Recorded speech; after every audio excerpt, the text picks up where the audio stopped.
Thank you, John. Economic impact, so I'll spend about 20 minutes talking about the macro side of it, and then Helen will come on and talk about some of the more specific issues that have arisen in the budget or have come in previous months.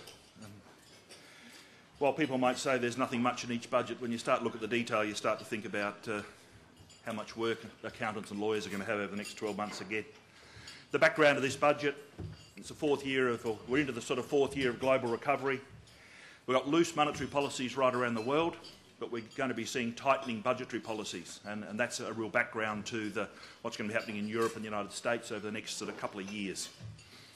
The emerging economies, still the locomotives for growth, moderate inflation, strengthening currencies. Recovery in the Western economies is still very patchy, so the US is probably doing better than we might have expected 3 or 4 years ago.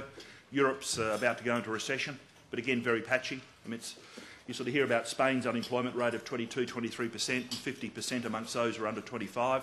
Austria has an unemployment rate of about 4.5%, and the Germans are complaining about skill shortages. Public debt deficit's going to be a drag on growth and confidence really for quite a while. But 2012 has started with much less drama than 2011, and those of you who were here last year, we'd already had the Japanese earthquake and the tsunami. And then through the rest of the year, things really took off. And I think when we look back on 2011, some of you may have seen this slide before, we sort of update it every now and then. You'll look at the types of things that hit us. You sort of wonder that we're still standing and that the lights are still on. Because if you'd had 2 or 3 of these things in any particular year, you would have thought that was tough. But to get all of them at once.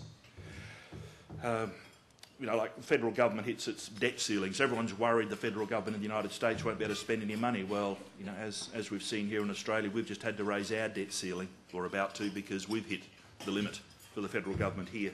And that happens not regularly, but it's not unusual. We've got the carbon and mining resources taxes, and they are now starting to show up in the government's expected revenue.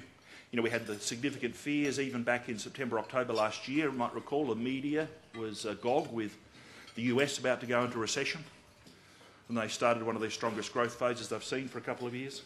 The floods in Thailand, if any of you were looking for a new car, probably got affected by the floods.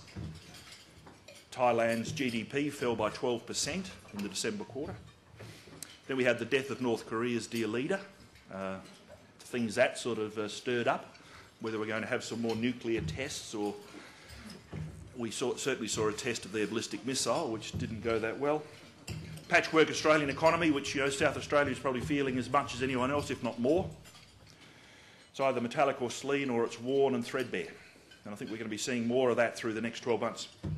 And then I think in particular, and I think it's been even more exaggerated over the last couple of months, is rising fears right across the world that those in charge have got no clue about what's going on and how to deal with it. And I think what that means is for us in business,